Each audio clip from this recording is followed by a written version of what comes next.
2025 is near, folks! So today, I wanted to talk about some of my greatest wishes for Wuthering Waves next year ahead. My name is Juice, and let's get into it. So my number one immediate wish is for more male characters. It's not even entirely just for simp reasons. I don't simp for Colcharo, but I think he's really cool. I don't simp for Changli Yao, but I think he's really cool. Wuthering Waves knows how to make really interesting male characters. Jian, now I do simp for him, but I think he's also really neat. I really like the 3D model, I really like the design. They haven't missed with any of these three particular dudes in my opinion. So it's a shame to me that there's just such an overwhelmingly large amount of females over males in this game, which is completely fine. It's a gacha game. You should always expect that there's gonna be more women, they just sell better, it is what it is. But it would be reductive to think that males absolutely cannot sell well. If you look at Honkai Star Rail, Sunday was really popular, everyone was super excited for him, I'm sure that guy sold excellently, or even in Zenless Zone Zero. I am a huge lighter simp, he is my absolute best boy of all time. However, I have seen plenty of male players really like him too because he was just so damn cool. Just because a character's not simpable doesn't automatically mean that they're doomed to never sell, because there's still a universal aspect here, the character being cool. Some of my favorite Wuthering Waves characters are female characters for various reasons. I don't simp for them at all, but I absolutely love them. I love Dungeon, I love Changli, I love Juja. And the upcoming Carlotta is, oh my goodness, she is everything I wanted more in a character. I don't really care about Scar myself that much personally, but I know that there are plenty of people that do, that are actively waiting for him to come out. Where is he? Is he just gone? I'm assuming he'll probably come out way later into the future or something, because there's just no sign of him coming anytime soon. Just more male characters, because Kuro can do them well. They have done it well multiple times. I really like what they come up with. They're very good at this specific sort of design, and it looks really nice in my opinion. Now, they have revealed Brant for rinascita. I'm gonna be honest, I'm not really into him. I don't like the color scheme. I'm not a huge fan of what's going on here. He doesn't look bad, just mid in my opinion.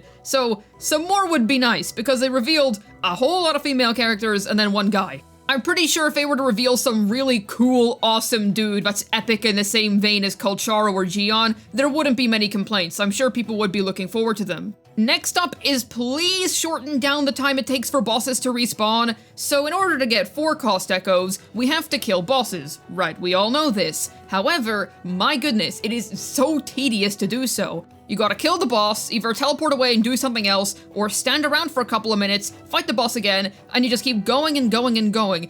Cut down the boss respawn time, make it only like 10 seconds or 20 seconds. It would be so much more efficient for farming. Now trust me, I am more than happy to farm out some banger 3 costs and some banger 1 costs for my characters, but getting good 4 costs? Goodness me, you better hope that I get lucky.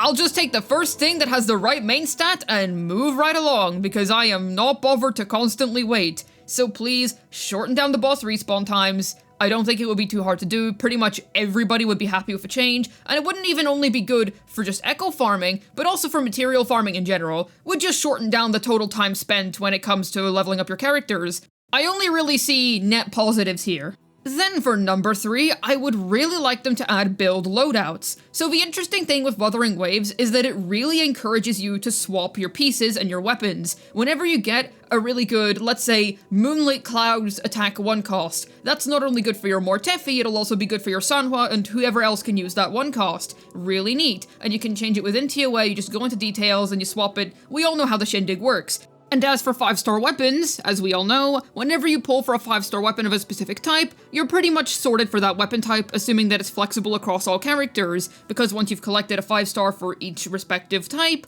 you're covered for your entire account because you can just weapon swap.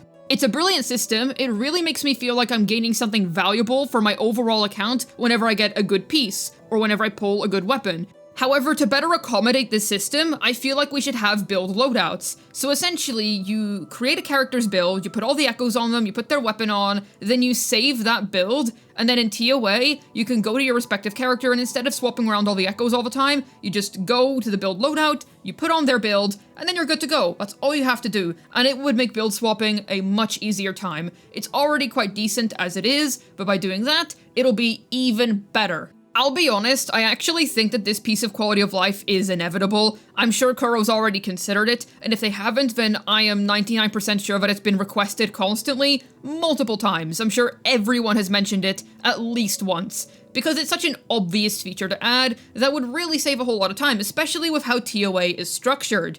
The game already inherently encourages you to play this way through the way that it's designed, at least in my opinion. I don't know anything about game design, I'm not gonna pretend like I know anything about game design, but just from a player's perspective, whenever I play the game, at least that's how I feel.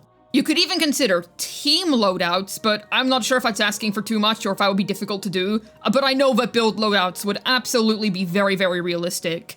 Then for 4-star weapons, I will say they have been trying. They've heard that people don't really like the current 4-star weapons, and then they put in some Noir Anchor for Camellia. Okay, that's a good start. However, we still gotta get some more good 4-star weapons, because as it stands, we have Variation, we have the Somme Noir Anchor, and then we could probably use some more. There's definitely other decent ones, but I would say that the disparity between a 5-star and a 4-star weapon, it's always really large. Now, how much it matters for individual characters depends. Are they a DPS? Are they a sub-DPS? Are they a support? Because the main rule of thumb is that you really want the signatures for the DPSs, and then it's like fine if you don't have them for the support characters. For example, it would be much more efficient to have an Ages of Harvest to share between your Jinchi and your Gion, as opposed to pulling for Shorekeeper's Rectifier for just her. The upcoming 4-star weapons in rinascita are also looking very good, so honestly, this could already be addressed as we speak. But generally, a wider array of free-to-play friendly options would be excellent. Now, I understand why the characters scale this hard. It's because the weapon banner is guaranteed, and you only need about 80 pulls, I believe, is the absolute max. Correct me if I'm wrong on that, but I'm pretty sure 80 pulls, at the very, very worst, you got the signature weapon after that. And Kuro is acutely aware of the fact that they have the best weapon banner out of any current big gacha game, because you can't lose the 50-50 on it, but the trade-off for that is that the 4-star options are much, much worse in turn. Now, at the end of the day, sure, you will still clear the TOA even when using a 4-star weapon on your main DPSs. It's still completely within reason to do so. It's not as dumb as trying to clear current day MOC with a poorly built blade or something. That just ain't happening. With TOA, you can still get by fine if you're using a Helios cleaver on your Gion. Sure, it's not the optimal choice, but you'll still be fine. But either way, it would be nice to have some better 4-star options, even if they're gacha-based options. It's fine if the craftables are mid, because I can't really think of any gacha game where the craftable is like really, really good. I guess there's the Destruction Light Cone in Honkai Star Rail, and then you've got the catch from Genshin.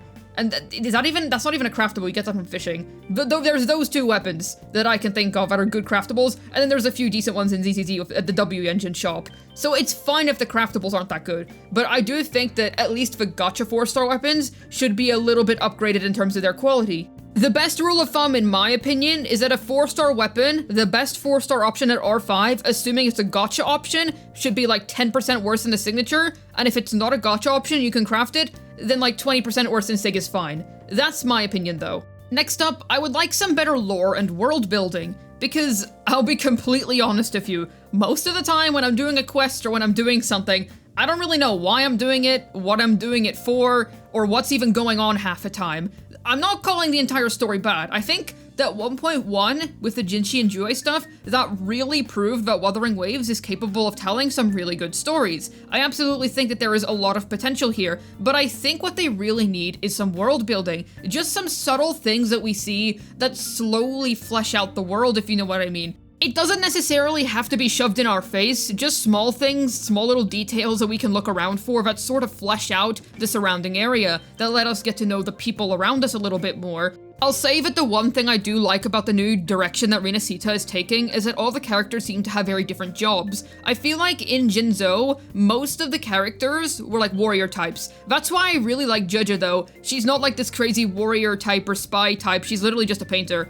She's just a silly painter just trying to make money and live her life. I just find that really comical. But anyways, so the nice thing with rinascita is the characters all seem to be very distinct in terms of what they do and what their job is, so we're probably going to be able to see many different facets of the rinascita society. Like, in Zenless Zone Zero, I absolutely love the Outer Ring, and I really liked how in Lighter Story Quest, there was that whole little thing with the settlement days at the start of it. That was just such a neat little detail to kind of flesh out the area more, or even how, during the Tour de Inferno story quest, we learn about the story of the old hero and stuff. That is really cool. I really like that kind of thing. Those are like folk tales that are passed around the Outer Ring. I want more of that in Wuthering Waves, where we learn more about these legends and stuff like that. I think one of my favorite moments in Wuthering Waves, and probably no one else really remembers it, but I loved it, whenever we first meet Changli, and she tells us about the story of the woodpecker that was really excited, or in her words, enthralled, by the game of Weiqi being played between two people,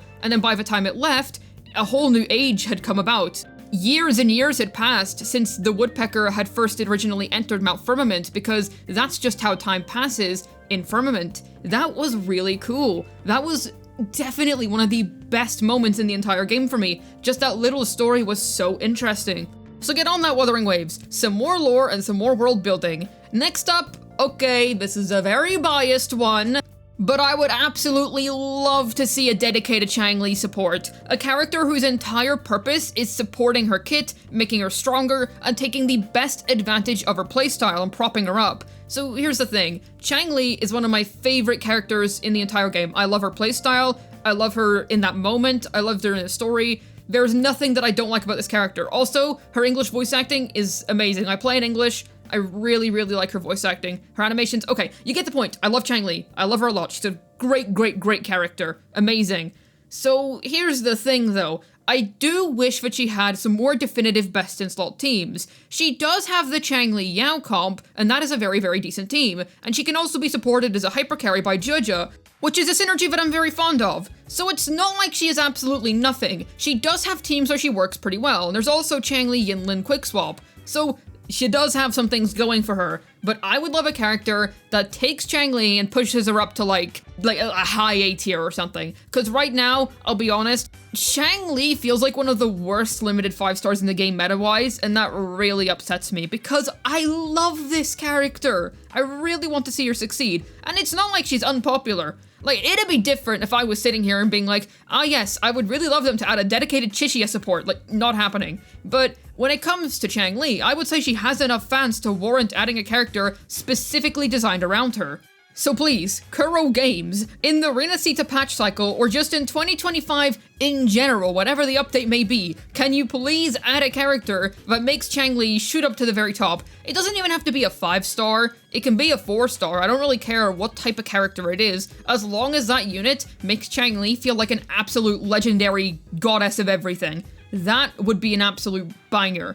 Now, when it comes to rinascita's cast, I'm telling you now, if any of them achieve that, if any of them end up becoming a part of her new best-in-slot team, I am 100% pulling for them. It's not even a question. I am 1,000,000,000% going to drop all of my asteroids on that unit. So, please, Kuro, I would love a dedicated Changli support.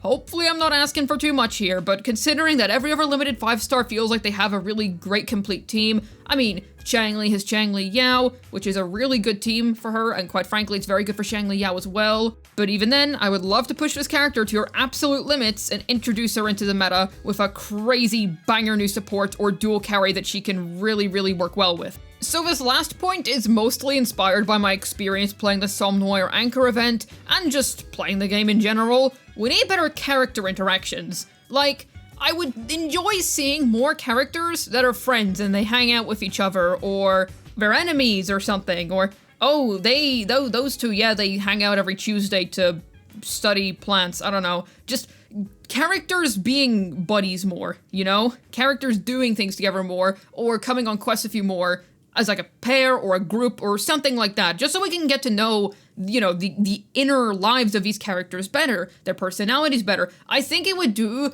a whole lot of fleshing out for them if they had individual friends that they could go and talk to. And we have had some of that. For example, Jinxi and Changli. We know that they have a student and teacher relationship. Very cool. And what do you know? Those are two of some of the most interesting characters in all of Wuthering Waves in terms of a story. It invites a whole lot more potential situations and whatnot.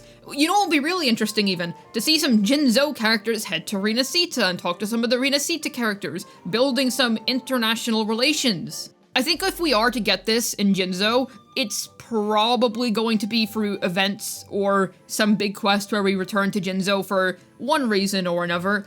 Because we're heading to rinascita now, but I do hope that they don't totally neglect Jinzo. Now, Kuro is different from Hoyo, but I will say, because of Bellabog, I have a very big fear that they're just gonna totally ignore the first region when they're done with it, or that they're gonna totally ignore it like how Mondstadt's been ignored. You know what I mean? I hope they don't do that. I do hope that Jinzo does eventually get revisited, for whatever reason that may be, and that we get more main events there so that we can get to know the people there better, and that we can see them interact with each other more.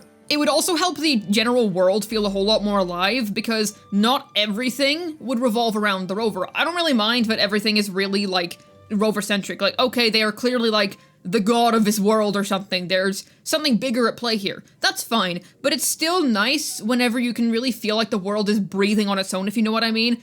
The world doesn't only start to move when you move, it is a constantly moving world, even when you're not really doing anything. You know, there's an entire game where that is one of the central mechanics. If any of you have ever played Rain World, which is a brilliant game if you've never played it before, but no matter what, you're more or less just kind of there. The entire world is always just going. So, by building up more character relationships, we can kind of feel that more. You know what I mean?